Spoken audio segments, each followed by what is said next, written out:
अंगद के चेहरे पर मुस्कान तो थी, लेकिन दिल के भीतर उथल-पुथल मची हुई थी। उसकी आंखों में एक अजीब सी बेचैनी थी, जो किसी को भी यह एहसास करा देती कि वह जो दिखा रहा है, वैसा महसूस नहीं कर रहा। शादी के मंडप में चारों तरफ रोशनी, शंखों की आवाज और मेहमानों की भीड़ थी, पर उस चमकदमक के बीच अंगद के मन का अंधेरा कोई नहीं देख पा रहा था। उसके दिल में सिर्फ एक ही नाम गूंज रहा था, वृंदा। वह वही थी जिसके साथ उसने सपने देखे थे, वो हंसी मजाक, वो छोटी छोटी बातें जिनसे उसने खुद को जिंदा महसूस किया था। मगर किस्मत को कुछ और ही मंजूर था। हालात ऐसे बने कि उसे मिताली से शादी करनी पड़ रही थी, जबकि उसके दिल का हर कोना किसी और के नाम लिखा जा चुका था। वहीं दूसरी ओर वृंदा भी खुद को संभालने की कोशिश कर रही थी, लेकिन हर बार जब उसकी नजरें किसी और दुल्हन की तरह सजी धजी तस्वीर पर पड़ती, तो दिल में एक टीस उठती। सुभाष के साथ उसका रिश्ता अब टूट चुका था, लेकिन इस टूटे हुए रिश्ते की राख में भी कहीं न कहीं अंगद के लिए मोहब्बत की चिंगारी बाकी थी। वह जानती थी कि उसकी और अंगद की कहानी अधूरी रह गई है, लेकिन वह यह भी समझती थी कि अधूरी कहानियों में भी एक गहराई होती है, जो कभी खत्म नहीं होती। इस बीच घर में शादी की तैयारियों के साथ साथ ऋतिक और मुन्नी के बीच भी एक नई कहानी जन्म ले रही थी। दोनों के बीच कुछ महीनों से नजदीकियां बढ़ रही थीं, लेकिन अब जब परिवार में इतनी हलचल मची हुई थी, वे भी एक बड़ा फैसला लेने की सोच रहे थे। ऋतिक हमेशा से मुन्नी के प्रति ईमानदार रहा, मगर हालात ने उन्हें भी सोचने पर मजबूर कर दिया था कि क्या वे अपने रिश्ते को नाम देंगे या समाज के डर से पीछे हट जाएंगे। अंगद के मन में लगातार एक आवाज गूंज रही थी, क्या मैं सही कर रहा हूँ? मंडप में बैठे हुए भी उसका दिल वही था, जहाँ कभी वह वृंदा के साथ था। मिताली उसके पास बैठी थी, सबकी नजरों में वह एक खुश दूल्हा था, लेकिन भीतर से टूट चुका इंसान था। उसकी नजरों के सामने बार बार वो दिन घूम रहे थे, जब उसने वृंदा से कहा था कि तुम्हारे बिना मैं अधूरा हूँ, और अब वही अधूरापन उसकी जिंदगी की सच्चाई बन चुका था। वृंदा को भी इस शादी की खबर मिल चुकी थी। उसने खुद को मजबूत दिखाने की कोशिश की, लेकिन अंदर ही अंदर वह बिखर रही थी। वह खुद से सवाल पूछती रही, क्या प्यार हमेशा हालातों से हार जाता है? क्या जो दिल से जुड़ा हो, उसे समाज की रस्में काट सकती हैं? उसके हर सवाल का जवाब उसकी आंखों से बहते आंसू थे। उसे अब एहसास हो रहा था कि जो वह अंगद के लिए महसूस करती थी, वो महज एक लगाव नहीं था, वो सच्चा प्यार था। और जब दिल बोलता है, तो उसे रोकना किसी के बस की बात नहीं होती। उधर शादी के बीच एक ऐसा पल आया जब अंगद की नजरें भीड़ को चीरती हुई किसी को ढूंढने लगीं। शायद वह उम्मीद कर रहा था कि वृंदा कहीं न कहीं मौजूद होगी, शायद बस एक झलक मिल जाए। लेकिन वृंदा वहां नहीं थी।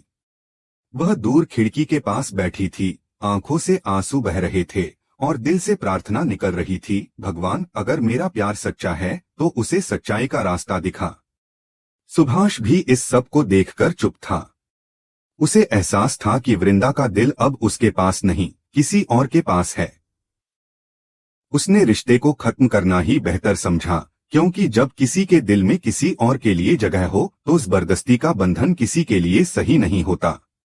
यही बात कहानी को और भी दिलचस्प बना रही थी। एक टूटे रिश्ते की राख में नया प्यार जन्म ले रहा था, लेकिन उस प्यार को समाज की दीवारें घेर रही थीं। इस शादी के साथ परिवार में हलचल मचना लाजमी था।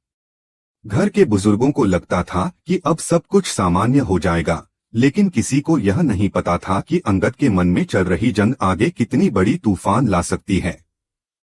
प्यार और परिवार के बीच की यह जंग अब शुरू हो चुकी थी।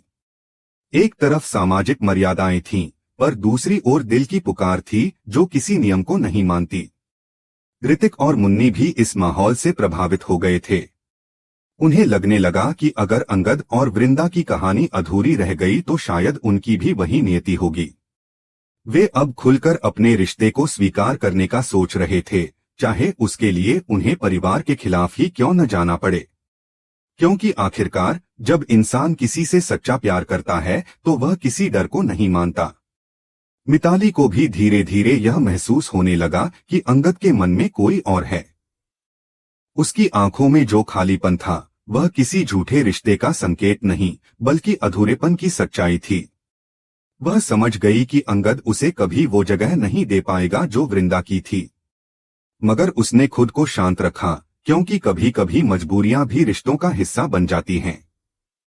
रात जब सब थक चुके थे और शोरगुल थम चुका था, अंगद अकेला अपने कमरे में बैठा था। उसके सामने मिताली की तस्वीर थी, लेकिन उसकी आंखों में सिर्फ वृंदा थी। उसने धीरे से खुद से कहा, शायद मैंने आज वो खो दिया जो मेरी पूरी दुनिया थी। उसकी आवाज टूट गई और वही शब्द उसके मन में गूंजते रहे। उसी वक्त फोन पर ऋतिक का मैसेज आया, भाई, हम दोनों ने भी फैसला ले लिया है। अंगद ने फोन को देखा, एक गहरी सांस ली और सोचा कि शायद अब वक्त आ गया है कि सब अपने दिल की सुने। कहानी यहीं से एक नए मोड़ की ओर बढ़ने लगी, जहां प्यार, रिश्ते और भरोसे की परीक्षा होने वाली थी। जहां एक तरफ समाज के नियम होंगे, तो दूसरी तरफ वो दिल जो किसी नियम को नहीं मानते। और यही वह मोड़ है जो क्योंकि सांस भी कभी बहू थी के आने वाले ट्रैक को दर्शकों के दिलों की धड़कनों से जोड़ देगा। क्योंकि जब दिलों की जंग शुरू होती है तो कोई जीतता नहीं, बस कुछ कहानियां अमर हो जाती हैं। अंगद उस रात देर तक अपने कमरे में बैठा रहा। खिड़की के बाहर हल्की बारिश हो रही थी और कमरे में बस वही आवाज गूंज रही थी। उसने बहुत देर तक खुद से बातें की, क्या वाकई यही सही फैसला है। लेकिन जितना वह सोचता, उतना ही साफ होता जाता कि अब लौटना मुमकिन नहीं। वह अब किसी झूठे रिश्ते का बोझ अपने दिल पर नहीं रखना चाहता था। जिस रिश्ते की नींव झूठ, मजबूरी और दिखावे पर टिकी हो, उसे आगे बढ़ाने का कोई मतलब नहीं था। उसने ठान लिया कि वह अब सबके सामने सच्चाई रखेगा, चाहे नतीजे कुछ भी हों। यह उसका खुद से किया वादा था कि वह अब किसी के दबाव में नहीं जिएगा। अगली सुबह जब परिवार के सभी सदस्य एक साथ बैठे तो अंगद ने अपनी बात सबके सामने रख दी। उसकी आंखों में दृढ़ता थी, लेकिन आवाज में दर्द भी था। उसने कहा कि वह इस रिश्ते को आगे नहीं बढ़ा सकता, क्योंकि यह रिश्ता उसके दिल से नहीं, दूसरों की उम्मीदों से बना था। घर में सन्नाटा छा गया। किसी को भी उम्मीद नहीं थी कि अंगद इतना बड़ा फैसला करेगा। मिहिर की नजरें तुलसी पर टिक गईं। तुलसी की आंखों में आंसू थे, लेकिन वह कुछ नहीं बोली। उसके दिल में तूफान चल रहा था। बेटे के फैसले ने उसके वर्षों के बनाए रिश्तों की नींव हिला दी थी। अंगद के इस कदम ने पूरे परिवार की कहानी को नया मोड़ दे दिया। जहां पहले हर दिन की शुरुआत उम्मीद से होती थी, अब हर नजर में सवाल था। मिहिर और तुलसी के बीच एक अदृश्य दीवार खड़ी हो गई थी। तुलसी के लिए यह फैसला स्वीकार करना आसान नहीं था। उसने हमेशा चाहा था कि परिवार की इज्जत, मर्यादा और रिश्तों की डोर कभी कमजोर न पड़े, लेकिन अब सब कुछ बिखरता नजर आ रहा था। वह खुद से कहती रही, शायद मैंने कुछ गलत किया, शायद मैंने बेटे को समझने में गलती की। मिहिर उसे समझाने की कोशिश करता, लेकिन उसकी बातों में अब पहले जैसी मिठास नहीं रही थी। दोनों के बीच अब संवाद कम और खामोशी ज्यादा थी। इसी बीच कहानी में एक नया मोड़ आया, ऋतिक और मुन्नी की कहानी से। घर के कोनों में कई दिनों से जो हल्की फुसफुसाहटें चल रही थीं, वे अब तुलसी के कानों तक पहुंच चुकी थीं। उसे कुछ अजीब लगा, इसलिए उसने खुद सच्चाई जानने का फैसला किया। एक दिन जब उसने मुन्नी और ऋतिक को साथ देखा, तो उसके दिल की धड़कन तेज हो गई। दोनों की आंखों में जो भाव थे, वो किसी से छिपे नहीं रह सकते थे।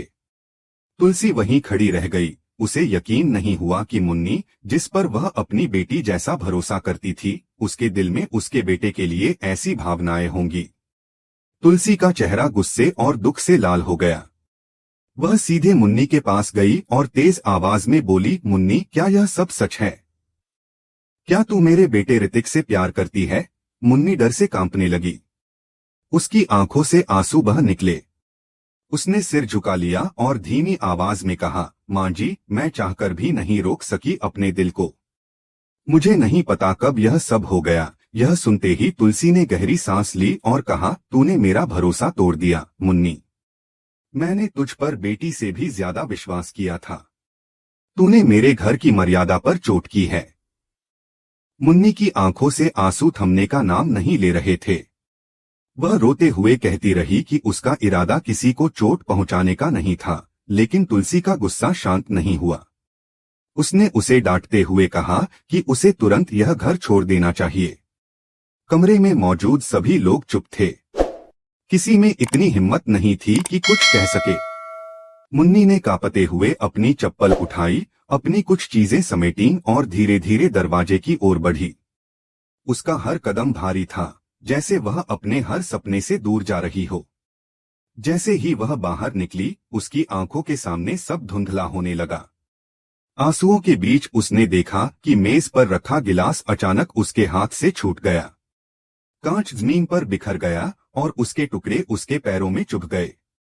दर्द के मारे वह वहीं बैठ गई, लेकिन उससे ज्यादा दर्द उसे अपने दिल में महसूस हो रहा था।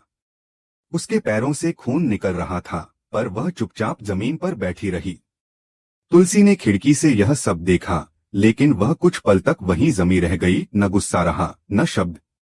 बस एक अजीब सी खामोशी थी जो दोनों के बीच फैल गई। ऋतिक जब यह सब जानता है तो वह दौड़कर मुन्नी के पास पहुंचता है। उसके पैरों से बहते खून को देखकर उसका दिल टूट जाता है। वह झुककर उसके घाव पर रुमाल रखता है और कहता है, तू पागल है क्या? इस हालत में तू बाहर कैसे निकली? मुन्नी उसके चेहरे की तरफ देखती है। उसकी आंखों में अब कोई शिकायत नहीं, बस थकान थी। वह कहती है, मैं अब यहाँ की नहीं रही ऋतिक। तेरी माँ के दिल में मेरे लिए अब सिर्फ नफरत है। शायद यह दर्द मेरे हिस्से में लिखा था। ऋतिक कुछ कह नहीं पाता, बस उसकी आंखें नम हो जाती हैं। उधर घर के अंदर तुलसी का मन किसी ज्वालामुखी की तरह फट रहा था। वह सोच रही थी कि आखिर कब से यह सब चल रहा था और उसे पता क्यों नहीं चला। उसे लगने लगा था कि अब उसके घर की दीवारों के भीतर रिश्तों की नींव कमजोर हो चुकी है।